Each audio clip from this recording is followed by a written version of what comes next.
Hello students, आज की class में हम कंटिन्यू करेंगे इलेक्ट्रोलिसिस। इलेक्ट्रोलिसिस क्या होता है, what are the components of an electrolytic cell, की हम लास्ट क्लास में कर चुके हैं, किस तरीके से होता है इलेक्ट्रोलिसिस। तो आज की क्लास में हम करेंगे कुछ एग्जांपल्स ऑफ इलेक्ट्रोलिसिस। कुछ केसेस में इलेक्ट्रोलिसिस को हम देखेंगे कि किस तरीके से होता है। What is oxidation, reduction, what is cathode and anode, ये हम लास्ट क्लास में पढ़ चुके हैं। तो in this class we are going to do some examples of electrolysis. ठीक है, उससे पहले हमारे पास एक बहुत इंपॉर्टेंट टर्म है, दैट इज इलेक्ट्रोकेमिकल सीरीज। इसको हम थोड़ा सा देख लेते हैं कि ये क्या होती है and what are its uses. ठीक है, इलेक्ट्रोकेमिकल सीरीज हमारे पास एक सीरीज होती है जिसमें हमें ये पता चलता है कि अगर आपके पास किसी सोल्यूशन में, किसी इलेक्ट्रोलाइट में, if you have more than one कटाइन और मोर देन वन अनाइन, आपके पास एक से ज्यादा कटाइन या एक से ज्यादा अनाइन प्रेजेंट है, तो उसमें से डिस्चार्ज कौन सी चीज पहले होगी। ये हमको पता है कि एनोड पे आपके पास ऑक्सीडेशन होता है और कैथोड पे हमारे पास रिडक्शन होता है। तो अगर मेरे पास दो कटाइन्स प्रेजेंट है तो they both will be moving towards the cathode because cation moves to cathode. So they will both try to go towards the cathode and get reduced, यानी कि वहां पे जाके वो रिडक्शन प्रेफर करेंगे। लेकिन अगर दो कटाइन है तो दोनों कटाइन में से किस कटाइन की ज्यादा पॉसिबिलिटी है to get reduced, that will be answered by the electrochemical series. तो वो हमें पता चलता है इलेक्ट्रोकेमिकल सीरीज से कि आपके पास कौन सा कटाइन रिड्यूस हो जाएगा अगर आपके पास एक से ज्यादा कटाइन प्रेजेंट है। तो सेम आपके पास अगर एक से ज्यादा अनाइन प्रेजेंट है तो दोनों किस तरफ जाएंगे, एनोड की तरफ, टू गेट ऑक्सीडाइज्ड। और अगर दोनों आपके पास एनोड में चले जाएंगे तो रिएक्शन का कोई ढंग से प्रोडक्ट नहीं आएगा, दोनों में से एक ज्यादा प्रेफर करा जाएगा। कौन सा प्रेफर करा जाएगा वो हमको बताती है electrochemical series. So it is a very simple series. जैसे आपके पास मेटल्स की रिएक्टिविटी सीरीज होती है, ये उसी तरीके से आपके पास एक सीरीज है विच बेसिकली टेल्स यू कि अगर आपके पास एक से ज्यादा कटाइन या एक से ज्यादा अनाइन प्रेजेंट है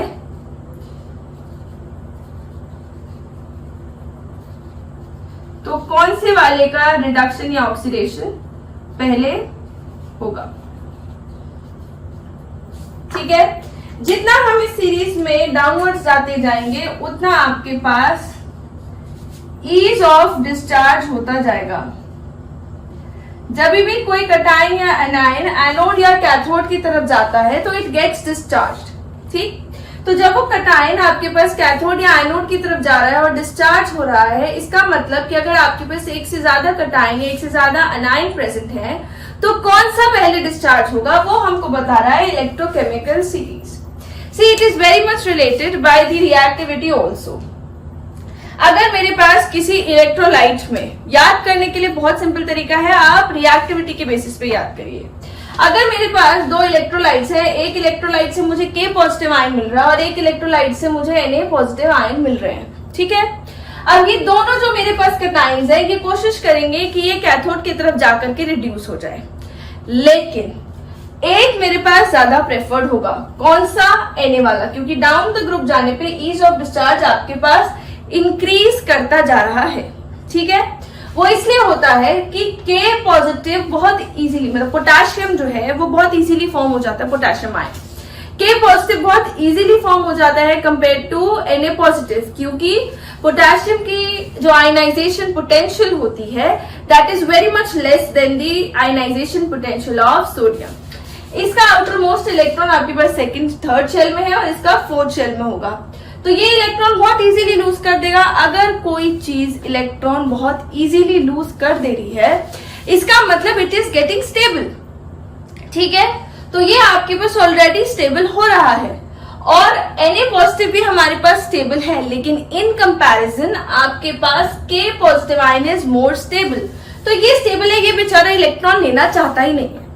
अगर इलेक्ट्रॉन इसके पास आएगा, मतलब ये अगर इलेक्ट्रॉन गेन करके कैथोड से K बनाएगा और ये इलेक्ट्रॉन गेन करके Na बनाएगा, तो आप देखिएगा इलेक्ट्रॉन कौन इजीली गेन कर सकता है, Na पॉजिटिव, क्योंकि इसका जो इलेक्ट्रॉन आएगा वो थर्ड शेल में आएगा and that electron will be pulled more by the nucleus compare to potassium because the incoming electron will come in the fourth shell.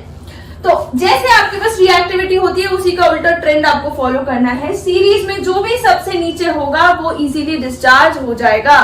तो जैसे जैसे आपके पास ये लगे हुए हैं, मान लीजिए मुझे जिंक का आयन गिवन है, मुझे आयरन का आयन गिवन है, तो कौन सा डिस्चार्ज होगा? आयरन का आयन। तो जितना ज्यादा नीचे होगा उतना इजीली वो आपके पास डिस्चार्ज होगा if that is present in the electrolytic solution. ठीक है, नथिंग टू डू एल्स। आपके पास बहुत सारी चीजें लिखी होती है फैक्टर्स में कि आपके पास ये डिस्चार्ज होने का किस किस चीज पे डिपेंड करता है। It also depends upon the nature of the electrode, कि क्या चीज आपके पास बन रही है। It also depends on the concentration, पर किस तरीके का मेटल आपके पास रिड्यूस होगा, किस तरीके का मेटल रिड्यूस होगा, वो हमें इस सीरीज से पता चल जाएगा। Now this series is for metals, यानी कि ये कटाइंस के केसेस के लिए है। अगर हमारे पास अनाइंस हो जाए तो ये सीरीज में हम कुछ अनाइंस पढ़ लेते हैं कि आपके पास अनाइंस के लिए हम अलग सीरीज इंट्रोड्यूस करें, जिसमें ज्यादा नहीं, जो हमारे सिलेबस से रिलेटेड है या जो हम जनरली पढ़ते हैं वो वाले अनाइंस देख लेते हैं कि ये अनाइंस है आपके पास, इनके ऊपर ये नेगेटिव चार्ज जितना सीरीज में ऊपर होगा उतना ज्यादा स्टेबल। तो जितना ज्यादा स्टेबल एनाइन होगा उतना मुश्किल से वो ऑक्सीडाइज होगा। तो इज नीचे, इज ऑफ डिस्चार्ज, यानी कि अगर आपके पास क्लोराइड आयन और ब्रोमाइड आयन दोनों सोल्यूशन के अंदर पड़े हुए हैं तो ब्रोमाइड आयन पहले डिस्चार्ज होगा, यानी कि एनोड पे आपको ब्रोमीन गैस मिल जाएगी। तो ये हमको बताती है इलेक्ट्रोकेमिकल सीरीज कि अगर आपके पास एक से ज्यादा कटाइन या एक से ज्यादा अनाइन प्रेजेंट है सोल्यूशन के अंदर, तो कौन सी चीज आपके पास सबसे पहले ऑक्सीडाइज होगी या सबसे पहले रिड्यूस होगी। तो इसी में अगर हम आगे देख रहे हैं for some examples of electrochemical series, हम कुछ एग्जांपल्स देख रहे हैं इलेक्ट्रोकेमिकल सीरीज, सॉरी इलेक्ट्रोलिसिस के, और उसमें इलेक्ट्रोकेमिकल सीरीज का यूज भी आ जाएगा। Now moving forward, there is also one thing that you need to understand कि अगर हमारे पास जो इलेक्ट्रोड्स हम यूज करते हैं, इलेक्ट्रोड्स आपके पास दो तरीके के होते हैं, कटायन एंड एनाइन। इसके अलावा भी इलेक्ट्रोड्स को हम किसी और तरीके से क्लासिफाई कर सकते हैं। वो दो तरीके हैं हमारे पास, inert electrode and active electrode. जो इनर्ट इलेक्ट्रोड होता है that does not participate in the electrolysis।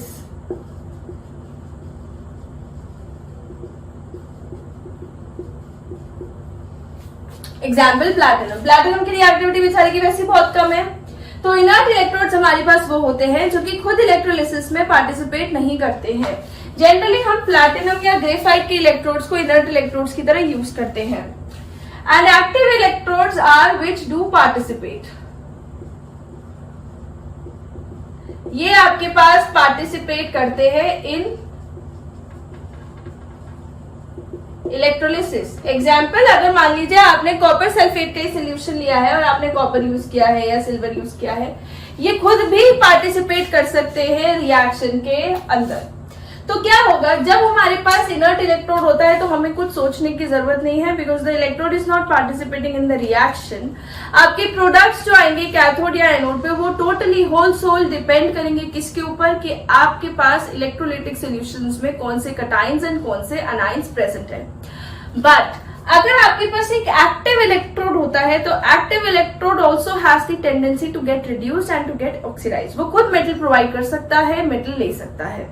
अब उस केस में आपको इलेक्ट्रोकेमिकल सीरीज की बहुत जरूरत पड़ती है कि आपके पास कौन सा वाला ऑक्सीडाइज हो रहा है, कौन सा वाला रिड्यूस हो रहा है। तो that electrode is also participating to it will bring competition inside the electrolyte. ठीक है, ये खुद भी कैथोड या एनोड पे चेंज ला सकता है। Inert electrode will not do such a thing।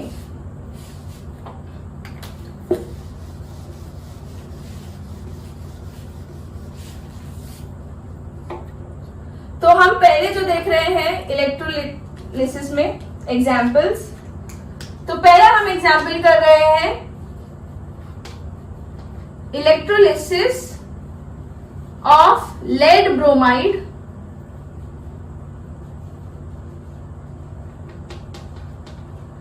Firstly, we are doing electrolysis of lead bromide using graphite electrodes. अब मैंने कहा ग्रेफाइट इलेक्ट्रोड है तो ये आपके पास कंडक्टिविटी इंक्रीज करेगा, बट ये आपके पास जो इलेक्ट्रोड है it will not participate in the electrolytic process. ठीक है, तो PbR2 हमारे पास क्या होता है, PbBr2 that is PbBr2 lead bromide. जब ये डिसोसिएट होगा तो ये Pb2 पॉजिटिव आयंस बनाएगा और Br नेगेटिव आयंस बनाएगा। ठीक है, plus twice of Br negative ions. अब मेरे पास एक कंटेनर है, इस कंटेनर में ये जो कंटेनर हमारे पास बना हुआ है, this vessel is of silica. तो हम ये सिलिका क्रूसिबल यूज कर रहे हैं। यहाँ पे इस कंटेनर में हम 2 इलेक्ट्रोड्स रख लेंगे।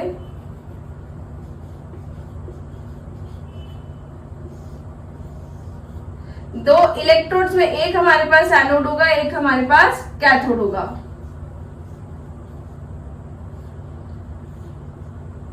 So this one is your anode and this one is your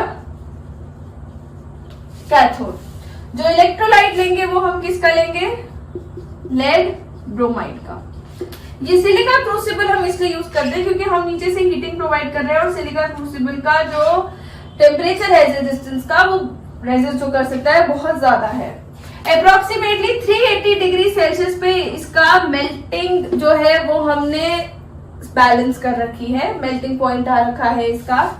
तो इसको हमने हीट किया, मेल्ट किया, फिर उसके बाद हम करंट पास कर रहे हैं, जिसकी वजह से क्या होगा, आपके पास जो एनोड पे है, एनोड पे क्या जाता है, अनायन।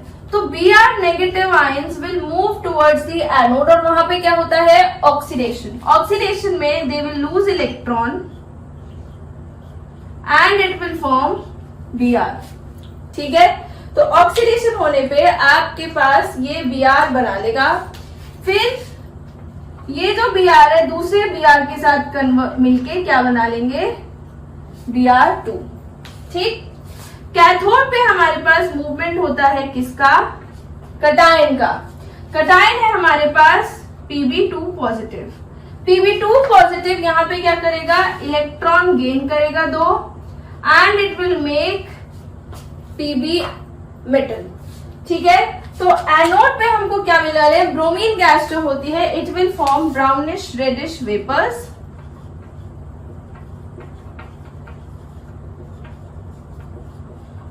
और कैथोड पे हमको क्या मिलने वाला है, we will get silver grey metal. Question में समटाइम्स आपसे पूछ लिया जाता है कि जैसे अगर मान लीजिए हमने इलेक्ट्रोलिसिस ऑफ लेड ब्रोमाइड किया है, तो in the electrolysis of lead bromide what are the changes on cathode and anode. तो आपको प्रोडक्ट नहीं लिखना होता, all you need to mention is anode पे you will be getting a reddish brown vapor gas और cathode पे आपको एक सिल्वरिश ग्रे मेटल मिल रहा होगा। Sometimes the reactions are not required. फिर उसके बाद में ये हमारे पास जो ऑब्जर्वेशंस हैं, अगर आपके पास ये पूरा सब्जेक्टिव क्वेश्चन आता है, you need to explain all this. इसमें ग्रेफाइट के हम ये इलेक्ट्रोड्स यूज कर रहे हैं। तो graphite is a inert electrode, ये आपके पास रिएक्ट नहीं करेगा। ठीक है, इसमें आपके पास सिलिका क्रूसिबल यूज की है which can resist high temperatures. It is maintaining the temperature at 380 degree Celsius. यहाँ पे आपके पास इसका मेल्टिंग पॉइंट बनाए रखने के लिए। ठीक है, तो हमने सिर्फ मोल्टन फॉर्म में लिया है, we are not taking it in aqueous form. अगर हम एक्वस फॉर्म में लेते तो आपके पास H पॉजिटिव आयंस और H2O OH नेगेटिव आयंस, ये सारी चीजें भी हो जाती। मोल्टन फॉर्म में इसका मतलब होता है प्योर लेड ब्रोमाइड आपने लिया है and this is the electrolysis of lead bromide. So it is not that difficult. All you need to understand is the basic concept कि electrolysis होता कैसे है। उसमें एनोड कैथोड की वर्किंग क्या रहती है और इलेक्ट्रोलाइट की वर्किंग क्या रहती है, that is all you need to know. बाकी अलग अलग केसेस के लिए आप इसको इवेल्युएट कर सकते हैं और जहां आप भटक जाए वहां पे इलेक्ट्रोकेमिकल सीरीज आ जाएगी।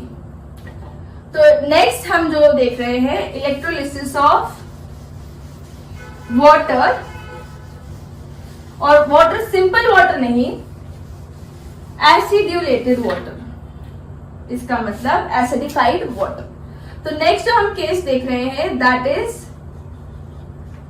Electrolysis of acidified water. तो वाटर जो हमने एसिडिफाई किया है वो किससे? H2SO4 से। हम इसमें HCl और HNO3 भी यूज कर सकते थे, बट हम इसलिए यूज नहीं करते हैं because they are volatile liquids. तो वॉलेटाइल लिक्विड्स बेसिकली इनका बॉइलिंग पॉइंट बहुत कम होता है, बहुत जल्दी उड़ जाते हैं। H2SO4 on the other hand it is not so volatile, तो हम इसमें जो लिक्विड यूज कर रहे हैं that is H2SO4 and H2O as electrolyte. तो इसके प्रोसीजर में क्या होगा आपके पास? बेसिकली इसमें आप इलेक्ट्रोड्स जो यूज करेंगे, पहली बात वो यूज कर रहे हैं हम प्लैटिनम के, ठीक है। तो आप प्लैटिनम के इलेक्ट्रोड्स अगर यूज कर रहे हैं तो they will not participate in the reaction, ठीक है। प्लैटिनम बिल्कुल पार्टिसिपेट नहीं करेगा। इसके अंदर आपके पास जो चार्जेस प्रेजेंट होंगे, जब हम इलेक्ट्रोलिसिस करवाएंगे तो आपके पास कौन कौन से चार्जेस इसके अंदर प्रेजेंट होंगे वो जरा हम देख लेते हैं। हमने दो टाइप के लिक्विड लिए हैं। अब आप ये देखें कि जो H2O है, जो H2O है ये कैसे डिसोसिएट होगा H पॉजिटिव और OH नेगेटिव में। H2SO4 है, ये कैसे डिसोसिएट होगा H पॉजिटिव और SO4 नेगेटिव में, ये 2H पॉजिटिव, ठीक है। तो चार्जेस कौन से इसके अंदर? चार्जेस या फिर आयंस प्रेजेंट, आयंस या charges present, H positive ion, OH negative ion and SO4 negative ion. ये तीन प्रकार के आयन इसके अंदर प्रेजेंट है, ठीक है। अब इसमें हम देखेंगे तो हमारे पास कटायन तो सिर्फ एक है H पॉजिटिव, तो ये अगर आपके पास कैथोड पे जाएगा तो ये क्या करेगा? इलेक्ट्रॉन गेन करेगा, H बनाएगा। अब हमारे पास ये क्योंकि दो थे तो H प्लस H मिलके क्या बना लेंगे? Hydrogen gas. तो कैथोड पे आपके पास एक नहीं, आपके पास कैथोड पे हाइड्रोजन गैस बन रही है। You are getting one gas on the cathode. अब अनाइंस की अगर हम बात करें, अनाइंस आपके पास दो है, OH negative and SO4 negative. अब दो चीजें आ गई हैं तो दोनों चीजों में क्या हो जाएगा? Competition, and which one of them will be getting discharge? Anode पे आपके पास कौन सी जाएगी? OH नेगेटिव, क्योंकि सीरीज में इलेक्ट्रोकेमिकल सीरीज ऑफ एनाइंस में आपके पास नीचे कौन सी गैस, नीचे कौन सा आयन प्रेजेंट था? OH negative. ये याद है आपको, अभी हमने किया SO4 negative, NO3 negative, Cl negative, Br negative, I negative and OH negative, ठीक है।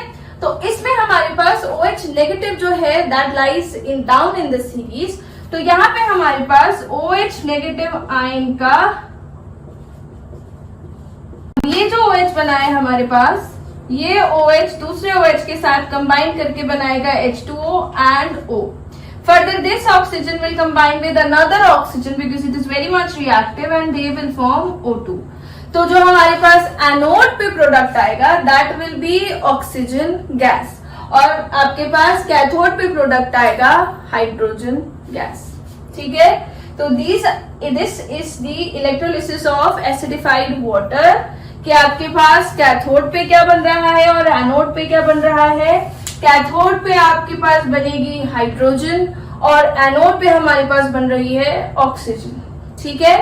You can write this as an overall reaction. अगर आपको लिखना है तो आप ओवरऑल रिएक्शन भी लिख सकते हैं, जस्ट कंबाइन दीज टू और आपके पास ओवरऑल रिएक्शन आ जाएगी, ठीक है। नाउ नेक्स्ट, जैसे आपने H2O के लिए जो लिखते हैं वो ही लिखना होता है। Twice of H2O will give twice of hydrogen plus oxygen. Now coming on to the next electrolysis, that is your electrolysis of copper sulfate.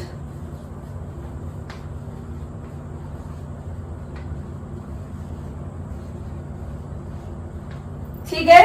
अब ये कॉपर सल्फेट के आपके पास दो केसेस बन सकते हैं, एक आप कोई इनर्ट इलेक्ट्रोड ले लीजिए और एक केस हमारे पास ये हो सकता है कि हम कॉपर का ही इलेक्ट्रोड ले लें, ठीक है।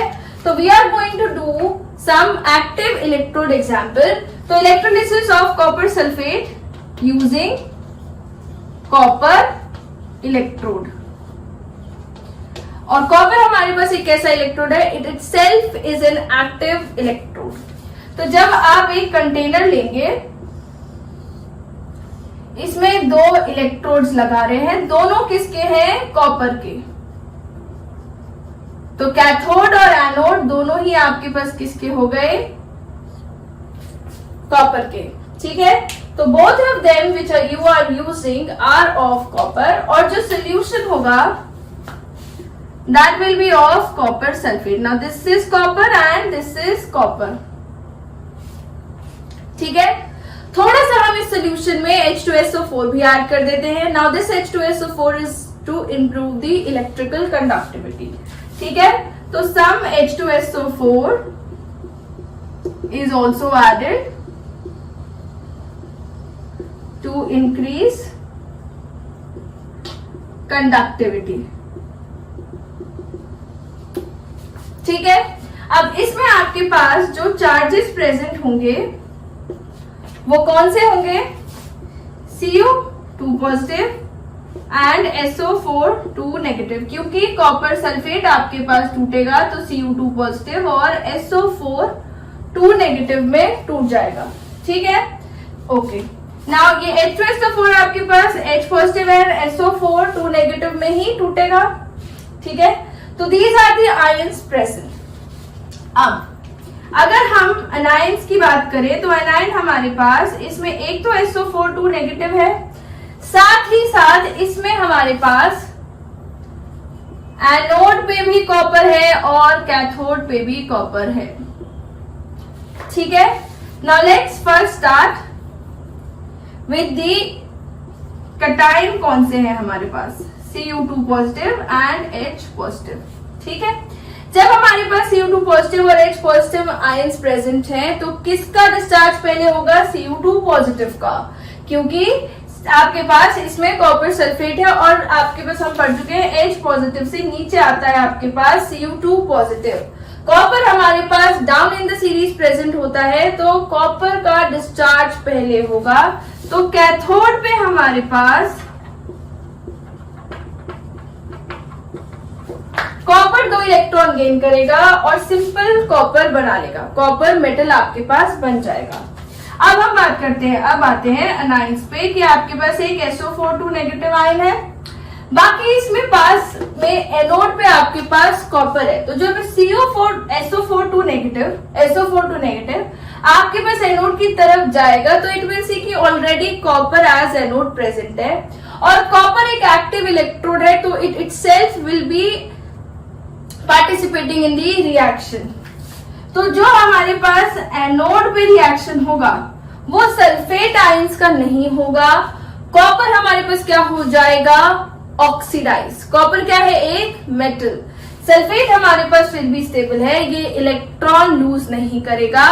कॉपर हमारे पास इलेक्ट्रॉन लूज कर देगा क्योंकि क्या है? ये एक मेटल, ऑब्वियसली मेटल में और आपके पास किसी एक नॉर्मल एनायन में which is stable, the metal will be losing electrons. तो एनोड पे आपके पास क्योंकि कॉपर का बना हुआ है, कॉपर ही इलेक्ट्रॉन्स लूज करेगा to make this Cu2 positive ions. तो बेसिकली आपके पास इसमें हो क्या रहा है?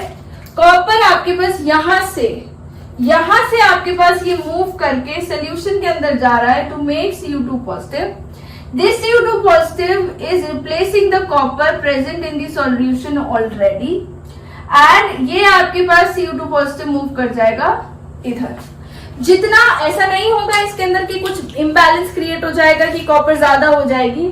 जितना कॉपर आपके पास इस एनोड से नीचे जाएगा उतना ही कॉपर डिस्प्लेस होकर के आपके पास कैथोड पे आ जाएगा। Now after some time you will see कि जो आपके पास एनोड है उसकी थिकनेस कम हो जाएगी और कैथोड की थिकनेस हमारे पास इंक्रीज कर जाएगी, ठीक है। क्योंकि यहाँ से मेटल नीचे जा रहा है और यहाँ का मेटल आपके पास ऊपर जा रहा है। This procedure is very much important for the electrolytic refining of copper. उसमें हम इसी प्रकार से कुछ यूज करते हैं जो हम नेक्स्ट क्लास में पढ़ेंगे आपके पास, इलेक्ट्रोप्लेटिंग एंड इलेक्ट्रोलिटिक रिफाइनिंग। तो it is basically based on this procedure only, वहां पे हम इसका काफी यूज करेंगे। ठीक है, तो इस क्लास में हमने पढ़ा है इलेक्ट्रोलिसिस। हमारे पास 3 एग्जाम्पल से हमने थोड़ा समझने की कोशिश करी है कि आपके पास अगर डिफरेंट टाइप के सोल्यूशंस हो तो हम इलेक्ट्रोलिसिस उनका किस तरीके से करेंगे। If you are facing any problems you can contact with your teacher, और प्लीज कोशिश करें कि आप बुक के सारे मैटर को अच्छी तरीके से पढ़ रहे हैं। You are doing the in text questions as well. तो प्लीज आप उस चीज को भी दिमाग में रखें कि जितने ज्यादा क्वेश्चंस आप करेंगे, जितने तरीके के आप एग्जाम्पल्स देखेंगे, उतना ज्यादा बेटर आपके पास एग्जाम में परफॉर्मेंस के लिए रहेगा।